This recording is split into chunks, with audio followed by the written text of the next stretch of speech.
This is the Daily Roundup on the EAC Cambodia channel. A very good evening to you. I'm Andrew Barnes-Robert.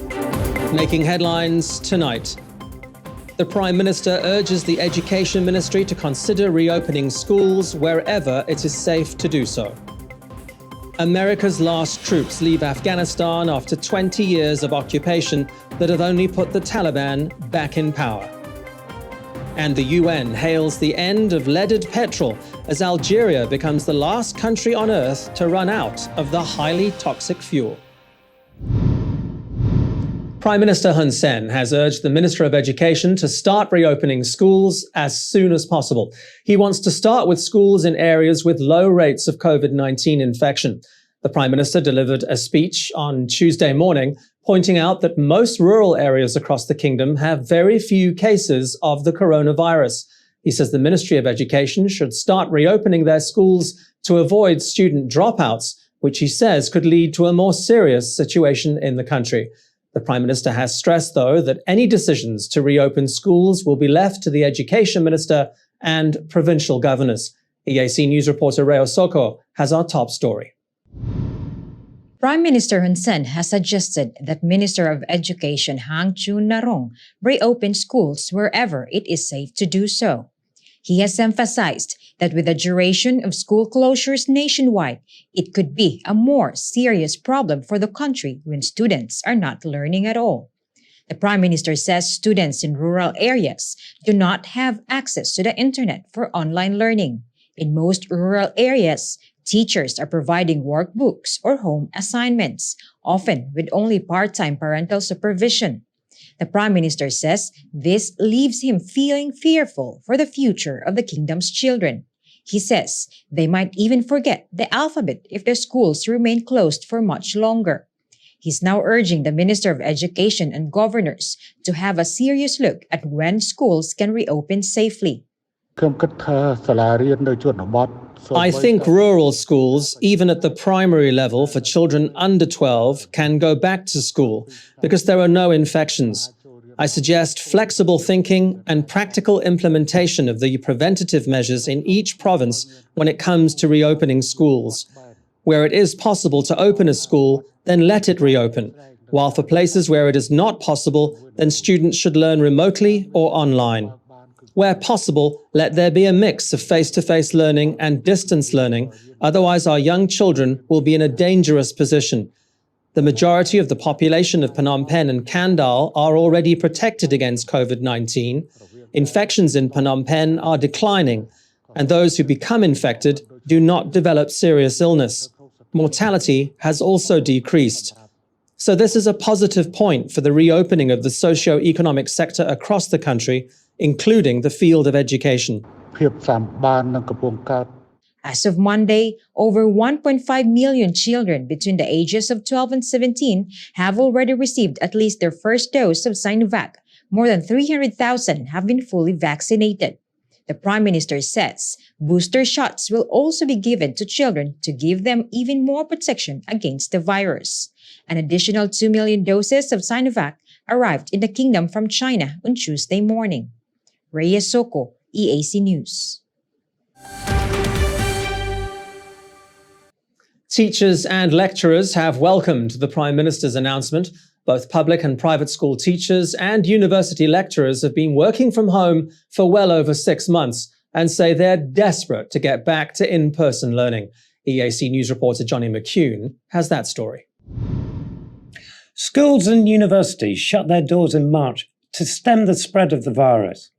Although universally deemed a good idea, it has led parents to having to homeschool, meaning one parent may have had to actually forfeit a much-needed source of income. Meanwhile, teachers have become keyboard warriors, tirelessly working from home as they teach online. But there's light at the end of the tunnel. The National Paediatric Hospital is administering booster shots to public teachers who have welcomed the Prime Minister's speech on Tuesday. For me, I think it's good because we all want the students to attend school physically so that they can meet other students, exchange ideas and learn. However, like my child, he has stayed at home alone and it's hard for him to exchange ideas with other students. so it's better if the schools go back to normal. នៅក្នុងថ្នាក់អីចឹងណា He believes reopening the schools is the best way forward to get students back to some sense of normality. Once again, the kingdom's number of active COVID-19 cases has ticked up, with new cases outnumbering recoveries for the sixth day running. Healthcare workers are now dealing with 2,359 COVID-19 patients. The latest figures were released by the Health Ministry shortly before noon on Tuesday. 439 new cases have been reported, including 123 imported ones. 11 patients have died in the past 24 hours. They take the kingdom's total number of COVID-19 related fatalities to 1,903. The country's total COVID case count has topped 93,055. Successful treatments have risen to 88,786, with 343 patients having been discharged since Monday. Despite reports to the contrary, British nationals arriving in Cambodia do qualify for alternative state quarantine. The Ministry of Foreign Affairs has informed the British Embassy that passengers from the UK can book their own quarantine directly at one of the 4 approved hotels. In an official note to the British Embassy, the Interministerial Committee to Combat COVID-19 has clarified that British nationals do not need to stay at the OK Boutique Hotel on Street 174 in Phnom Penh, but can book their quarantine directly at one of the capital's 4 ASQ hotels. Those are Sofitel, Soka Hotel, Courtyard by Marriott Phnom Penh, and Raffles Hotel Le Royal. There was some confusion when the ASQ pilot project first launched, with British nationals apparently being told they could not book their 14-day quarantine stays directly and had to stay at the OK Boutique Hotel. Alternative state quarantine was launched last month and allows incoming passengers to pre-book their 14-day stays. Those passengers with no prior bookings are being sent to quarantine hotels at random on arrival at Phnom Penh International.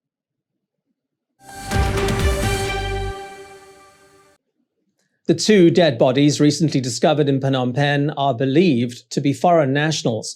Locals in Cam Ranh village in the capital's Kambul district told EAC News that no locals have been reported missing in recent months and say the clothes found at the scene don't look familiar either. The area where the bodies of the man and woman were found this past week is surrounded by factories. EAC News reporter Reo Soko visited the scene of the crime. An area contained trash and plastic bottles everywhere. 2 shallow holes dug out of the ground, with some human remains even left behind. This is how the crime scene looks after a police forensic investigation. The male victim, believed to be between 45 and 60 years old, had gunshot wounds. The female victim, estimated to be around 35 to 40 years old, had a fractured skull. Kambul District Deputy Police Chief Chim Savot says they are treating it as a homicide that appears to have happened about 6 months ago. EAC News spoke to the village chief. Susaran says no one has been reported missing in the area or even nearby. I think these people buried were not from our village because no one has lost a family member. From the clothes that they were wearing, they don't look like they're from here. They must be from a very far place. This is the first time it's happened in my village. It never happened before. Local warehouse owner Haim Suvan says there has been a lot of foot traffic here in recent months, with the area popular for dope smokers. Many people, but all of them are farmer. Okay. Yeah, many people, but not the business and just a farmer come and across to do the farm, like many farm here. Cam Ranh village resident Mias Rorn says she's scared about what's happened with her home being just along the main road. She says she's seen people in cars going to the place where the bodies were found. I have been living here for 3 years and never been scared until this happened. Now we, my family members, are so afraid at night that we don't even have the courage to go out to the toilet. We also go to sleep early now, before the dead bodies were found. We normally go to bed at around 8 to 9 in the evening, but now we all go to sleep at 7. With the crime scene investigation complete, police are now hunting for those responsible. The bodies were buried on the side of a small road, around 200 meters away from the main road. As you can see here, the area has already been cordoned off by the investigating team. But 3 big questions will need answering. Who were these people? What exactly led to their deaths? And why were they just murdered? Rhea Soko, EAC News, Phnom Penh. The United States has completed its controversial and shambolic withdrawal from Afghanistan. 20 years of effective occupation came to an end in the early hours of Tuesday morning as the last US military plane left Kabul's Hamid Karzai International Airport. The US leaves a shattered nation back in the hands of the very group it went in to destroy. Major General Chris Donahue, commander of the 82nd Airborne Division, photographed as he stepped aboard a C-17 transport plane. He was the last US service member to leave Afghanistan. The flight ends a hasty and humiliating exit, with Washington and its allies carrying out a massive but chaotic airlift over the past 2 weeks. Tens of thousands of Afghans who helped Western countries and might have qualified for evacuation have been left behind. Across Kabul, gunfire rang out in celebration at news that the US withdrawal had been completed. Soon after the final US military flight left, members of the Taliban walked across the tarmac, telling reporters that everything will be fine. But the airport has been left with no air traffic control and remains vulnerable to rocket attacks by Islamic State. All civilian aircraft are being advised to stay well clear of Afghan airspace, at least for the time being. That advisory puts a big question mark over US Secretary of State Antony Blinken's remarks in Washington that the US would continue working with its international partners to get its remaining civilians and Afghan associates out of the country. We will work to secure their safe passage. This morning, I met with the foreign ministers of all the G7 countries, the United Kingdom, France, Germany, Canada, Italy, Japan, as well as Qatar, Turkey, the European Union, and the Secretary General of NATO. We discussed how we will work together to facilitate safe travel out of Afghanistan, including by reopening Kabul's civilian airport as soon as possible. And we very much appreciate the efforts of Qatar and Turkey in particular to make this happen. This would enable a small number of daily charter flights, which is a key for anyone who wants to depart from Afghanistan moving forward. We're also working to identify ways to support Americans, legal permanent residents, and Afghans who have worked with us and who may choose to depart via overland routes. Back in Kabul, Taliban commander Qari Samullah says the group will do its best to establish a safe atmosphere in the country and that together the people of Afghanistan will build a new homeland.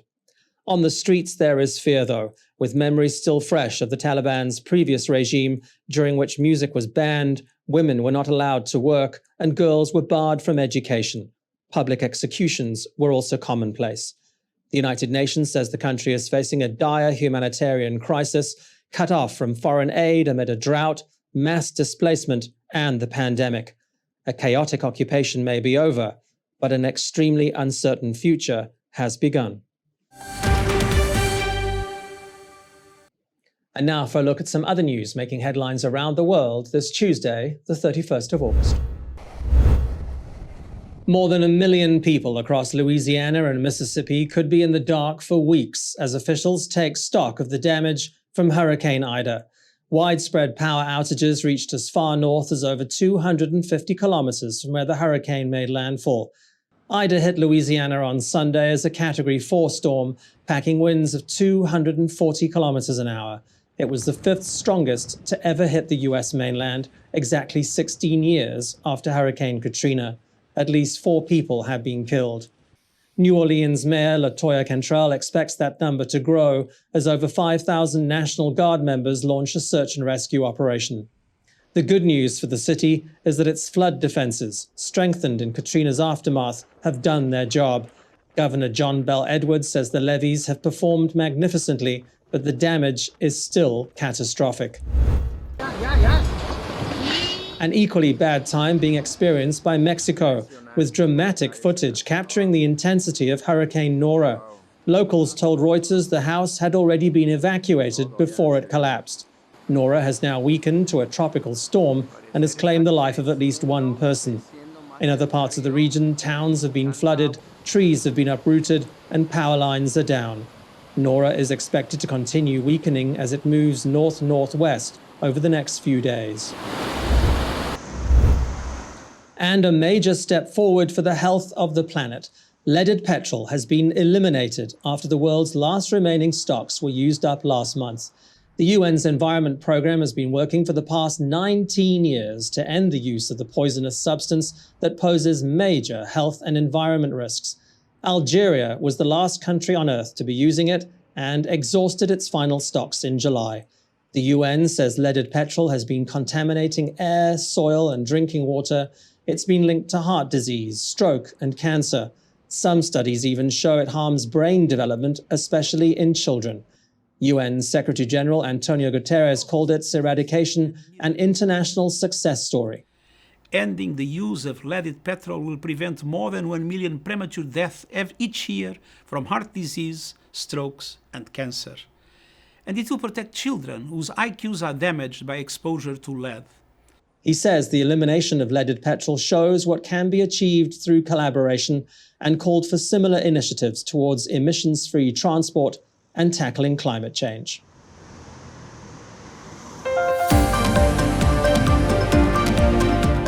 Stay with the Daily Roundup. Coming up after the break, a look at your sports news.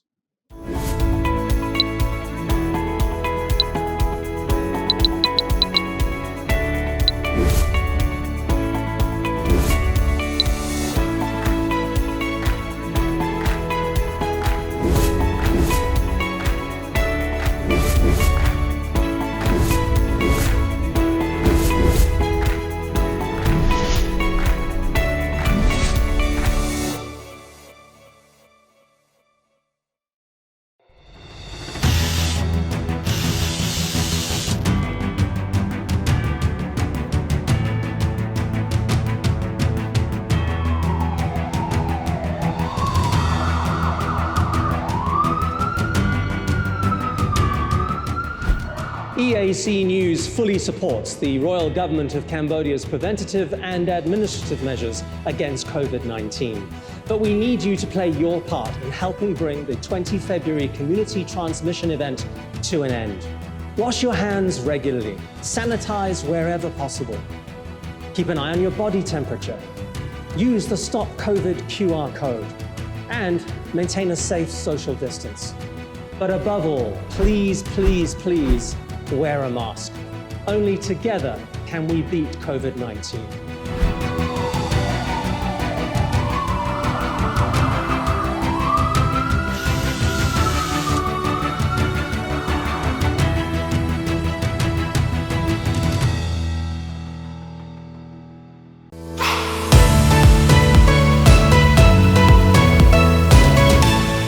EART's Cambodia's audience is growing. Our YouTube channel now has 150,000 verified subscribers. To mark the milestone, we've received the Silver Creator Award from YouTube, given to channels with over 100,000 subscribers. YouTube CEO Susan Wojcicki says the award celebrates EART's Cambodia's hard work and incredible achievement. She says not only has EART's Cambodia brought a unique voice and style to the world, but has also created valuable connections and built a community along the way. The next milestone we're going for is 1 million subscribers, and we'd really like that Gold Creator Award. So if you're not already a subscriber, head to www.youtube.com/eartscambodia. Subscribers get all the latest breaking news and updates from Cambodia in English. We'll see you there. If it's happening and you need to know about it, you'll get it all right here. EAC News brings you updates and breaking news in English across all of EART's Cambodia's platforms and channels: YouTube, Facebook, Telegram, Twitter, and our website, www.eartscambodia.com. Join me, Andrew Barnes-Roberts, and the rest of the EAC News team every day on your favorite channels. EAC News, Cambodia made clear.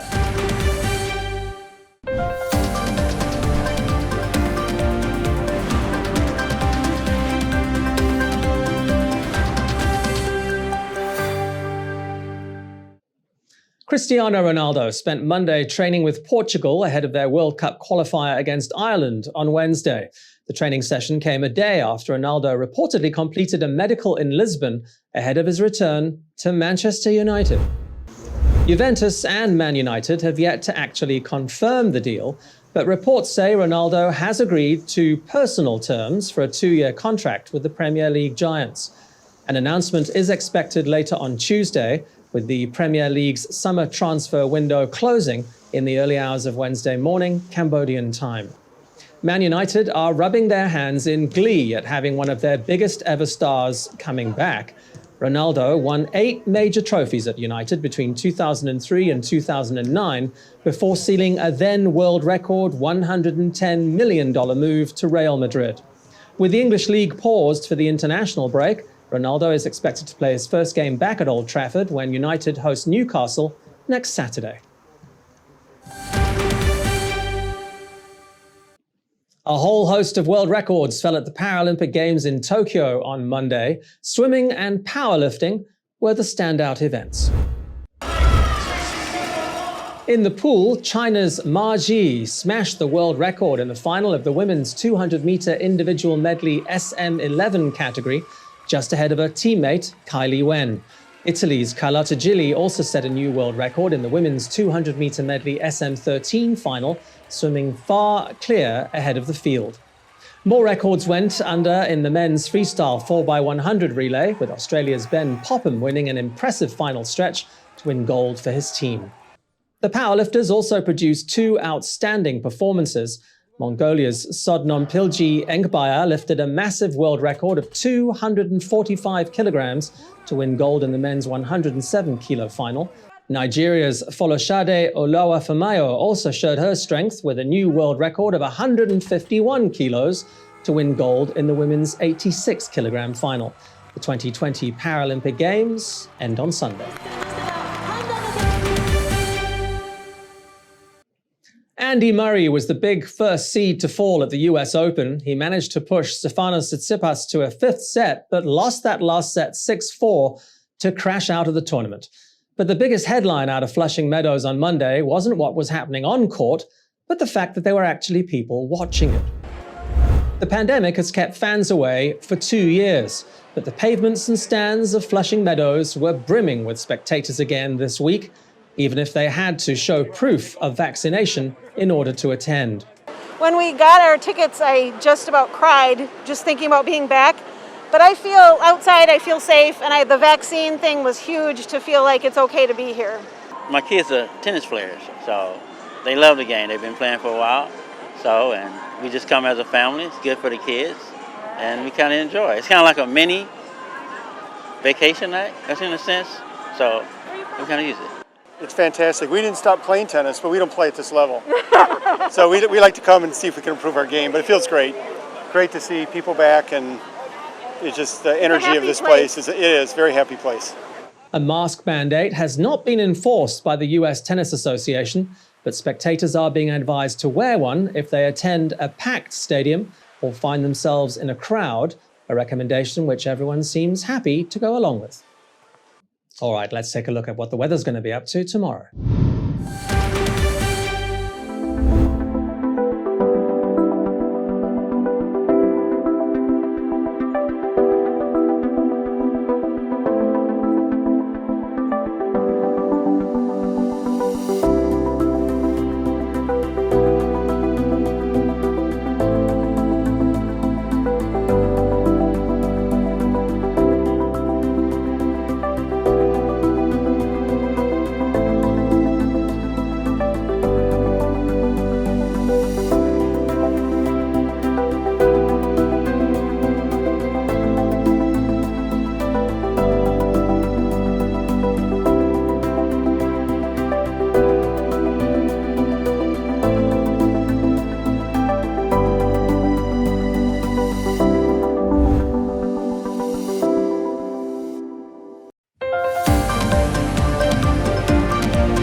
And finally, we've all been taken for a walk by a dog tugging on their leash, but in Croatia they've turned this into an annual event with a race for dogs and their owners. There were all sorts of shapes and sizes, dogs as well as their owners. The traditional end-of-summer canine race is hosted by one of Croatia's few dog-friendly beaches. The event includes a short run and swim, although not every dog was keen to jump in. After the splashing around of the biathlon, it was time for the next event, a competitive ice cream speed eating and beer drinking contest, yes, for the dogs. 13 owners and their best friends took part in this year's competition, with numbers down because of the pandemic. This year's race was won by Antonia Perker with a 2-year-old rescue, Nando. The ice cream competition was won by Jagoda, with her owner saying she wasn't at all surprised as her pet eats everything, even from garbage bags that have been left open.